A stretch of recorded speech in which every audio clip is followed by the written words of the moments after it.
When it started, the tide was high on the San Pedro waterfront, and a hot-tempered kid had murder on his mind.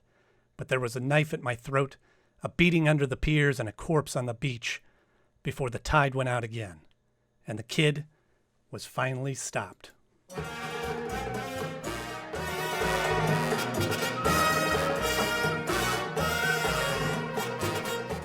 From the pen of Raymond Chandler, outstanding author of crime fiction, comes his most famous character. The Adventures of Philip Marlowe.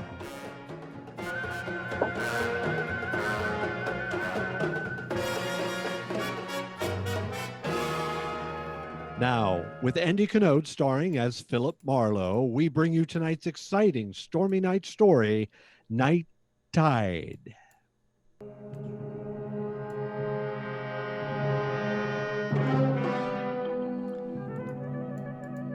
It all happened in San Pedro, the harbor of Los Angeles. The lights on the ships were fuzzy through the wet mist that creeps up out of the ocean every night. And I drove slowly, looking for the establishment of Mike Basso, my new client. One side of the crooked street was nothing but the smell and the sound of oily salt water sloshing through the pilings beneath the piers. And the other side was a tangle of warped, dingy buildings equipped to satisfy the thirsts of reckless men who never get beyond the waterfront of any port. The foghorn out on the breakwater began to bellow as I parked near the U-shaped pier labeled Basso Docks, Private. And I walked past the line of mooring fishing boats to a squat two-story office. The bottom floor was dark, but the second floor had lights on. So I started up the steep stairs, and halfway to the top when I caught voices. One I had already heard over the phone when I was hired, and it was my client, Mike Basso.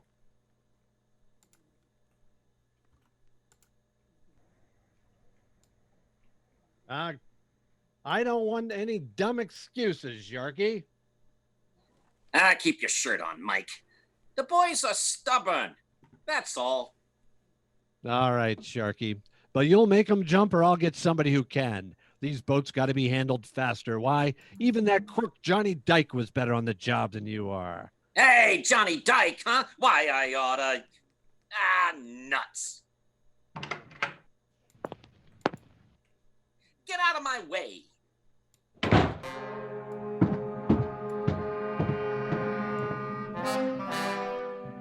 The big guy with the lantern jaw shoved past me and stomped down the stairs.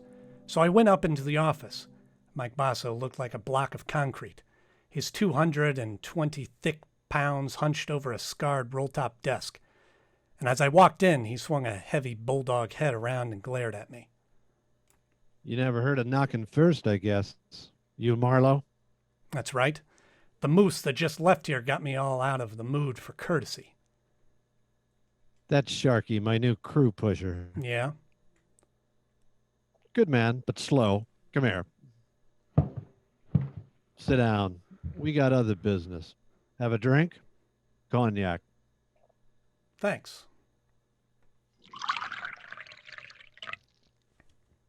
Okay, now, there's a hothead punk by the name of Johnny Dyke. I sent him to prison 3 years ago for stealing money from me. I made it as tough as I could on him. Any special reason why? Sure, because I trust a fellow who works for me. Uh-huh.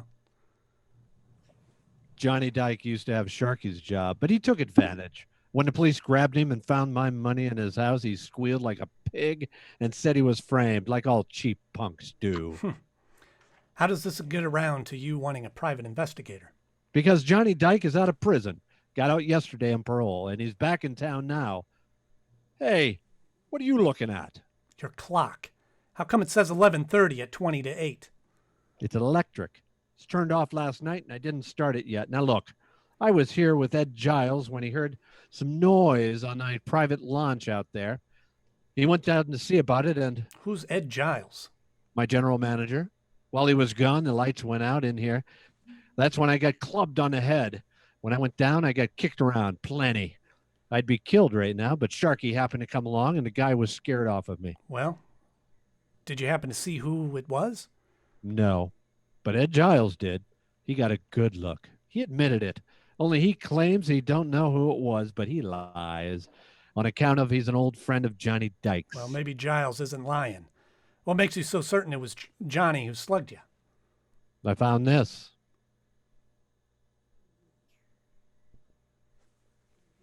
But see how the edges are crimped. Johnny Dyke always did that. He's nervous, all the time fidgeting. Sure, he might as well have left his calling card for me. It was Johnny, all right. Okay, Basso. But before you get too far in, I'll tell you something. I don't go for bodyguarding. Who wants a bodyguard? Here's what you do, Marlowe. Find that punk. See what he's got in mind. He beat me up once. Maybe that's all he wants. Or maybe he's coming back to put a knife in me. Just find out and let me know. That's all.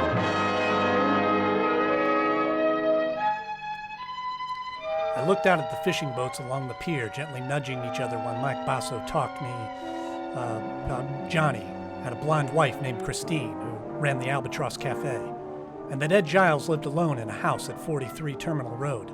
That was enough for a starter. So I said I'd keep in touch and left. As I walked off the pier, the blinking neon light from the sign across the street made a swirling green veil out of the mist between me and my car. So I almost got up to it before I saw her, leaning lazily against the door of the driver's side. A girl in a tight black silk dress, cheap fur jacket, and double ankle strap spikes. She smiled with one corner of her red mouth as I walked up to her and stopped. Hello, sugar. Hiya, sweetheart. The name's Ginger. Oh, that's too bad. Ginger always gives me hives. Oh, don't be like that. What'd Mike Basso have to say? We were talking business, that's all. Say, tell me, which way to Terminal Road? It intersects about 10 blocks down. Mm-hmm. What's the number? 43. Oh, you want to turn right then. Ed's place is the cozy, secluded one by the water. Well, thanks. You know Mr. Giles, huh? Yeah, he's around Mike all the time. He's nothing. Well, I'll see you around. So long, handsome.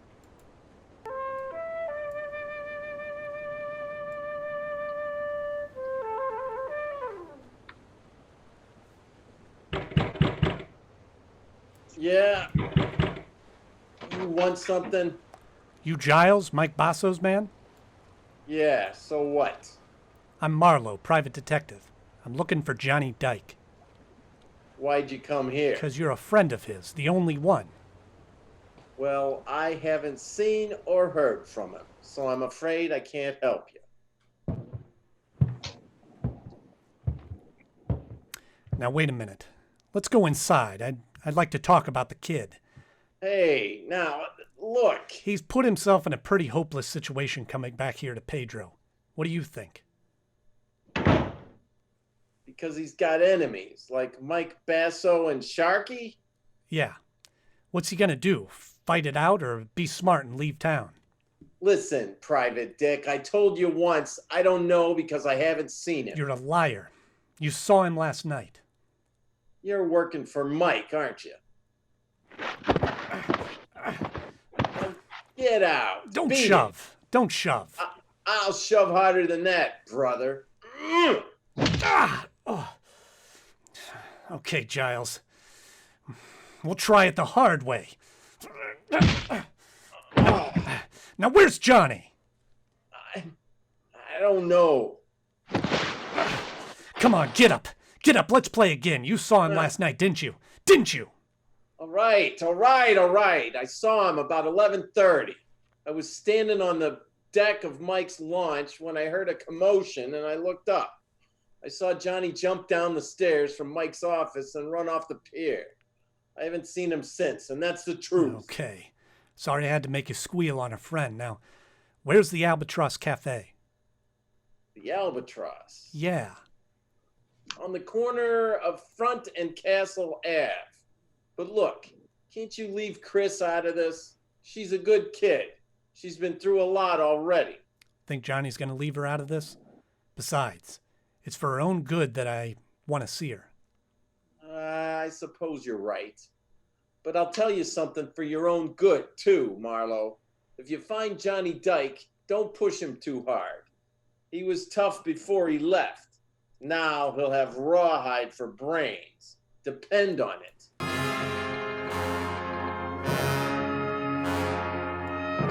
At the corner of Front and Castle, I spotted the Albatross Cafe.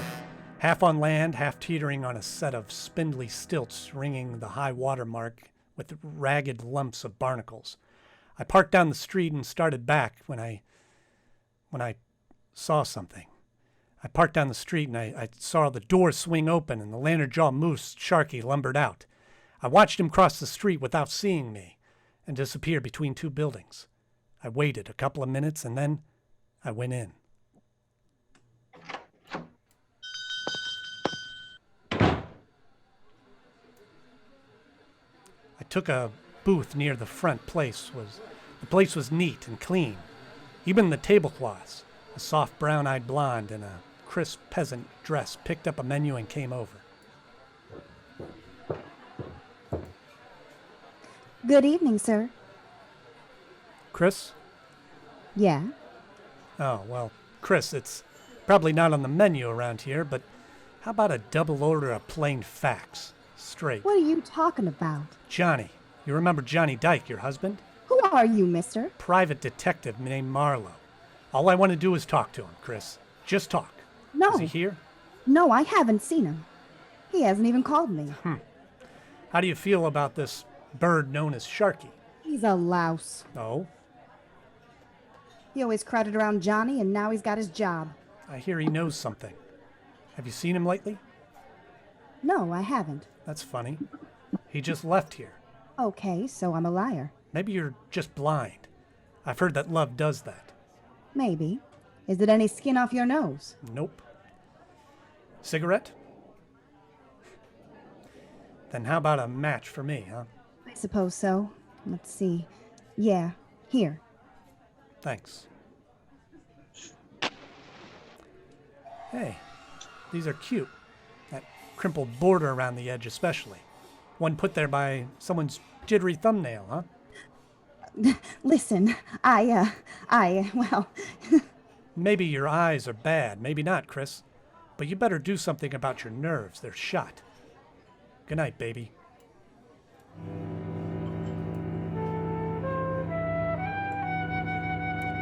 I didn't look back, but I knew she watched me all the way out the door and down the street, so I made it real good as far as the next block and around the corner.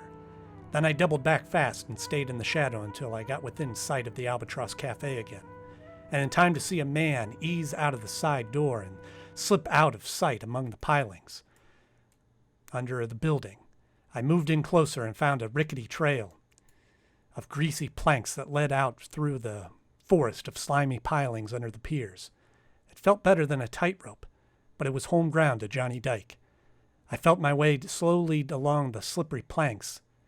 Then from behind the pilings, an arm like steel springs snapped up under my chin, while a hand pressed the point of a long, thin knife with a curved white handle up against my throat. You said you wanted to talk to me, Marlowe. So talk. But fast, because I don't have much time. Ease up on my throat, will ya? Okay. There. You're a sucker. Why don't you give up trying to even the score, get out of town and forget it? Yeah, sure. To you, that's easy. You didn't spend 3 long years in the cooler for something you didn't do. I'm gonna get even, all right. I don't know how for sure yet, but I will. Wind up right back in the coop, sucker. For keeps this time. Is it gonna be worth it? Could be. I was a good boy up there. Every time I wanted to slug a guard, I said, Mike Basso to myself instead, over and over. Now I've got it all bottled up inside me. I'm not gonna carry all that hate around forever. I'm gonna get rid of it. And there's only one way to do it. Ed Giles was right. You've got rawhide for brains. Better put the knife away, Johnny. I think we got visitors. Sure we have, Marlowe. Rats, big ones. The piers are full of them. You should feel right at home, punk. Just don't sleep too long, pal. Oh.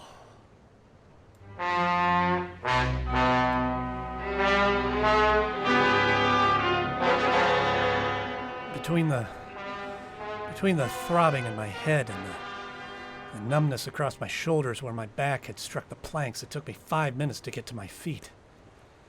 And another 5 to climb up to street level. By then the pier was deserted, so I headed for the Basso docks. On the double with the unpleasant answer to my client's question. Plus, the added attraction that I'd even seen the knife Dyke intended to use. I still had a block to go when I saw a hulk that had to be Sharky's stride off the pier and turned in my direction. When we got close enough, I hailed him. Yeah, I'm Sharky. What do you want, bud? Is Mike still in his office? Who wants to know? Come on. This is no time to stall, Heavy. I'm Marlowe. I'm working for him. I got a message. It won't keep. Is he in there or no? No. The office is locked up. He's gone. I'm looking for him myself. Why? What do you want for him? Because I'm pretty sure that Johnny Dyke is holed up back in the back room of the Albatross Cafe. Yeah? I only wish you were right, Sharky, but you're about a half hour too late. Hey, what was that? Came up the street there. Yeah, well, let's go, Sharky. Maybe we're both too late. Let's find out.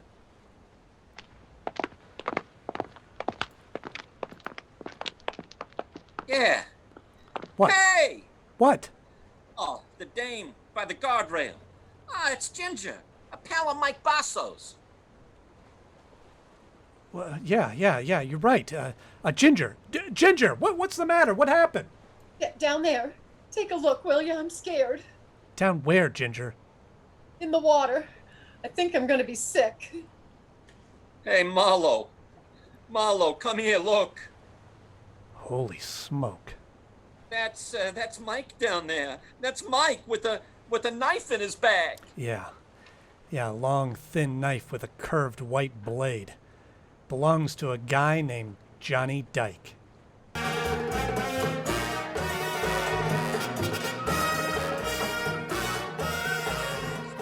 You're listening to The Adventures of Philip Marlowe, starring Andy Knode. Yes, families all over America have named their favorite toothpaste, new Pepsodent, with invigorating Trillium foam, new fresh-tasting Pepsodent with new cool minty flavor. It's the 3-to-1 favorite all over of all other toothpastes. It's true. With families all over America, new Pepsodent is the favorite 3-to-1.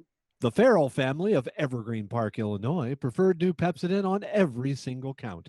The Farrells say new Pepsodent tastes best of all, makes breath cleaner, makes teeth brighter, on all counts by an overwhelming average of 3-to-1.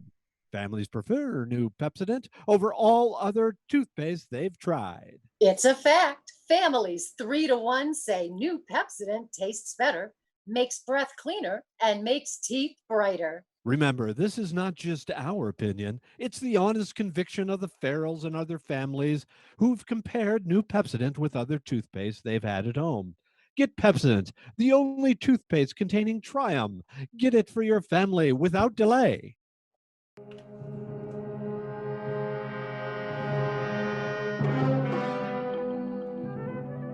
And now we return to the second act of Philip Marlowe and tonight's story, Night Tide.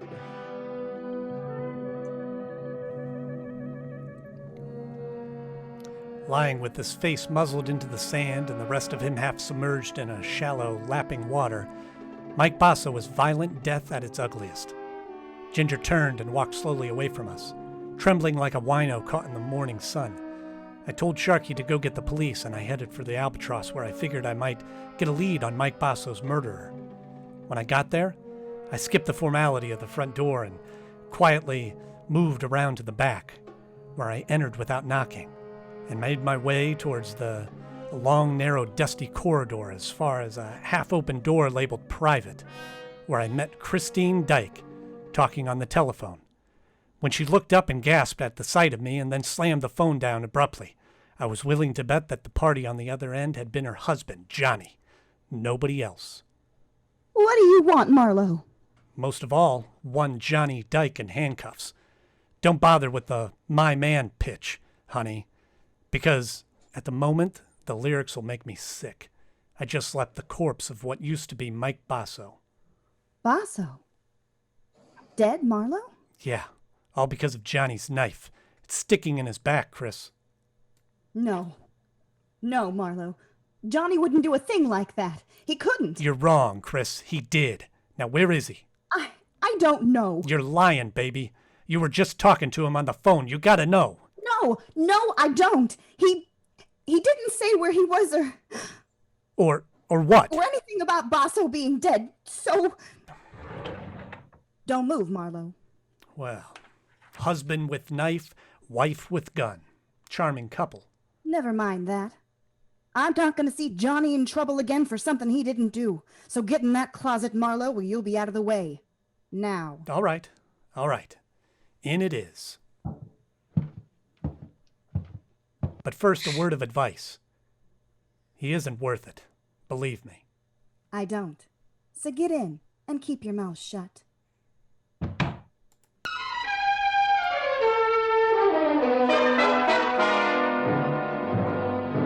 The closet in Chris's office, which doubled as a storeroom for the restaurant, had no window and a 3-inch thick oak for a door. So I was 20 minutes in as a one-man mob scene bouncing the inventor around before I was heard. And a little man with a big meat cleaver who belonged to the kitchen opened up and demanded to know what I was doing in there. I heaved a number 10 tomato juice can at him for an answer, started running, and didn't stop until I was outside, in my car, and pointed for Ed Giles' cottage, the only other place I knew where Johnny Dyke might go for help. When I came to a stop at the house, I found Giles himself standing on the outside step, looking puzzled at a pair of taillights that were blinking out of sight. I knew I was too late. Yeah, Marlowe, it was Christine. And all upset about getting her hand on $500. Said I had to lend it to her for Johnny's sake. She say why? No, only that she needed help. Murderers usually do. Your boy Dyke just killed Basso, Giles. A knife in his back. Johnny? Johnny killed Mike? About an hour ago, over at the beach. Tell me, did you give her the money? No, she ran out of the house before I even got to my safe. Without saying anything? Without saying a word, Marlowe. I wouldn't even know she was gone if I hadn't heard. Heard what, Giles? The desk drawer in the living room. Come on, Marlowe, quickly.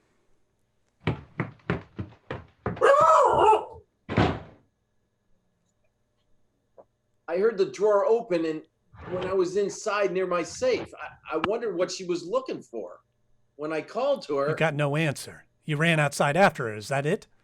Yeah, and hey, Marlowe, they're gone. The boat keys. She must have taken them for Johnny. Asking for the money was only a trick to get me out of the room. Wait a minute. What boat keys are you talking about, Giles? The master set, Marlowe. 2 keys on a large brass ring.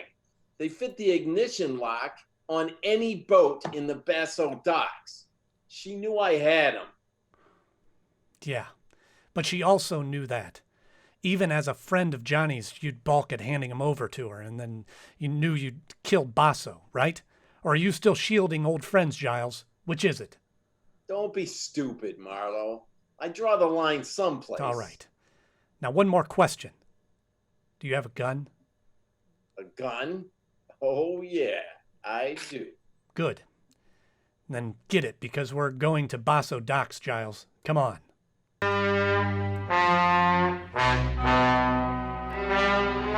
We both piled into my car and in something less than 10 minutes ripped through the wide, empty streets in the Basso Docks, which were 2 parallel piers set up about 100 feet apart and jutted out deep into the bay with more than a score of boats moored in the inward side of each. But when we were out of the car and saw nothing of Johnny Dyke or the girl, and heard no other than the dull thump of wood on wood and the rhythmic slap of water against the hull, I decided that we should split up, and I told Giles to search one pier carefully while I took the other. But a minute later, just as I started out alone over the oil-soaked planking, I remembered the panoramic view of the docks I'd gotten earlier for that evening from Basso's office. So I stopped and I turned and I ran for the flight of wood steps that led to it. I was halfway up when I stopped again. There was somebody ahead of me, and a dog, and with a key opening the office door.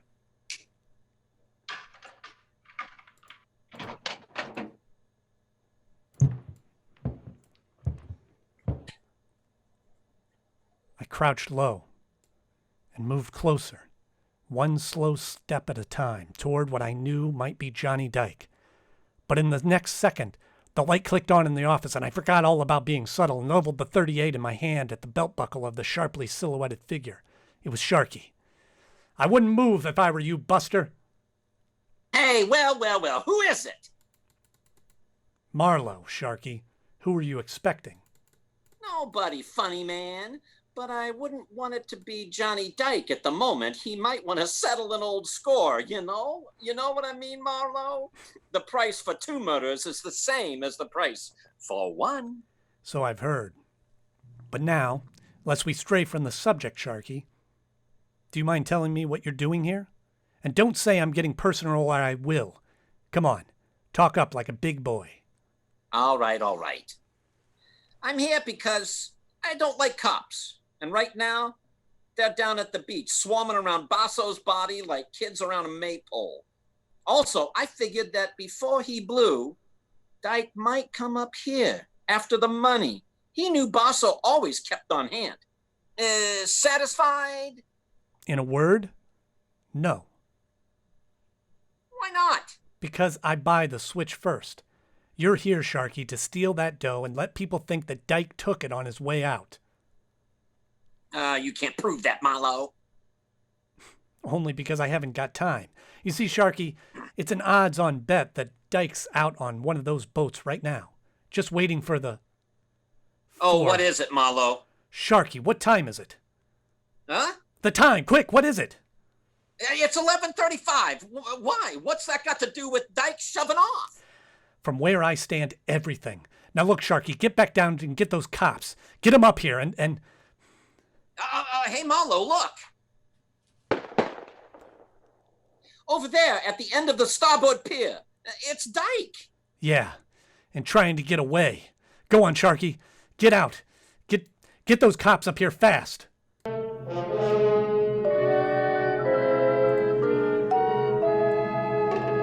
I took the wooden steps back down to the dock 3 at a time and then raced across the starboard pier out of the length until I was close enough to the end, where I could see Johnny Dyke climbing over one of the boats.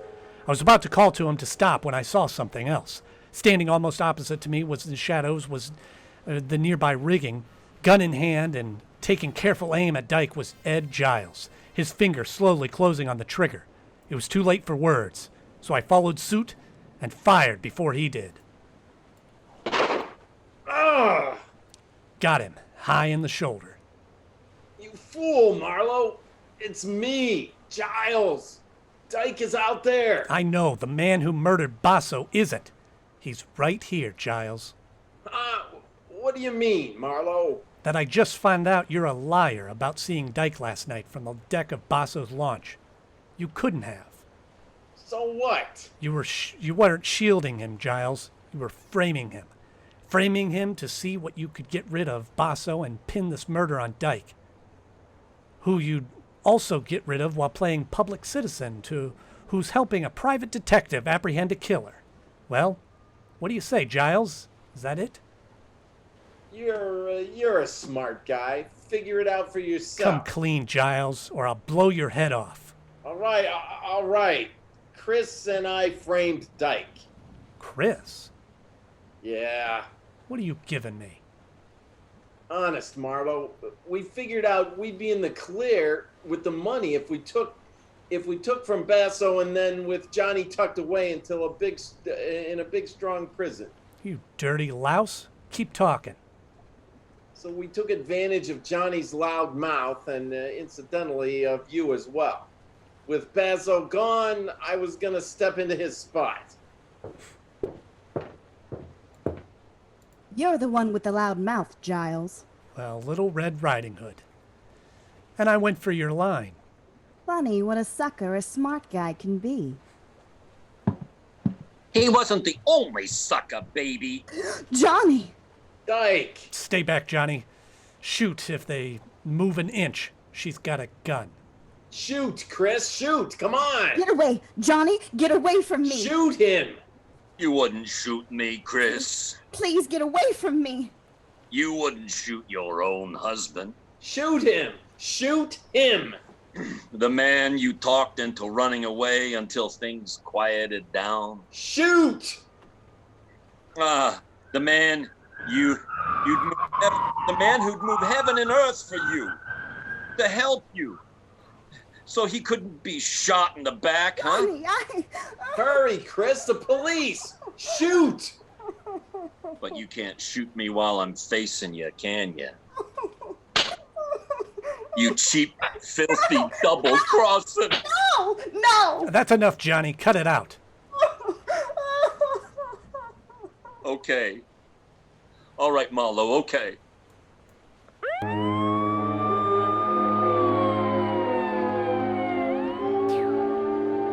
It was a long hour of question and answer before the police were finished and they'd left with Chris and Giles in tow. Johnny and I were standing alone out on the end of the pier when I was looking down at the shallow black water below and listening to him try to convince himself that the whole night had been something more than a bad dream. Chris against me. Giles against me. From the very beginning. From the very beginning, Marlowe. That's right. Giles because he wanted to be in Basso's place. And my wife, Chris, because she wanted him. That's right. When Basso hired me to see what you had in mind after that beating he'd taken from what he thought was you, but it was really Giles laying the groundwork, I fell into the role of star witness. Huh? Somebody reliable enough for them both to play against. Oh, yeah, I get it. So you could testify that at first Giles had tried to shield me like a good friend. Yeah. And then in the end had to kill me when I tried to escape. Sure. And just to make sure there were no slips, Chris kept feeding you instructions under the heading of wifely advice. Yeah. It's practically ran on a timetable, Johnny. Yeah. But there was one slip. I found out Giles was a liar and trying to frame, not shield you. Huh? Well, how was that, Marlowe? Well, look. He said he saw you beat up Basso in his office at 11:30 last night when he was down on the dock of Basso's private launch, investigating a strange noise. Yeah. Well, Johnny, he couldn't have. Because at 11:30 last night, as well as 11:30 tonight, the tide was low, of course. The launch with it. And from Basso's office, you couldn't even see the launch. Yeah. Or the other way around, from the launch you couldn't see the office, right? That's it. So in the end, Johnny, you did have a friend who stuck by you. The sea. Yeah. I guess that's as good a place for me, huh? As any. Maybe the sooner the better. Any place in particular? No. Just the sea. I'll drop you a card whenever I make port. Hey, Marlowe. Looks like after all, I really had two friends, huh? I won't forget that. So long, pal.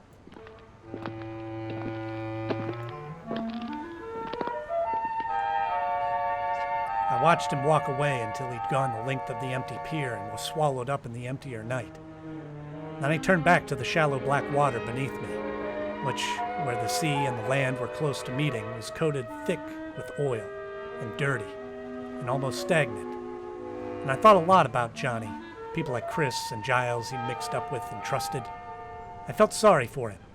But then I looked up a little, away from the water and out at the pier, and out towards the open sea, where it was deeper, cleaner.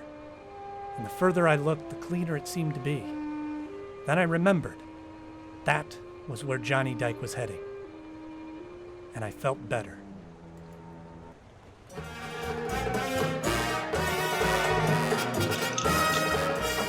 The Adventures of Philip Marlowe, created by Raymond Chandler, script by Mel Donnelly, Robert Mitchell, and Gene Levitt.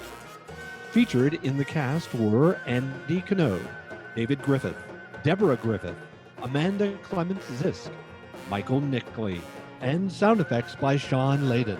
And I'm your announcer, Gary Kiser, and on behalf of all of us here, we'd like to thank you for joining us for our debut season and invite you to come back in the fall for more mysteries, thrills, laughs, and suspense with Stormy Night Stories.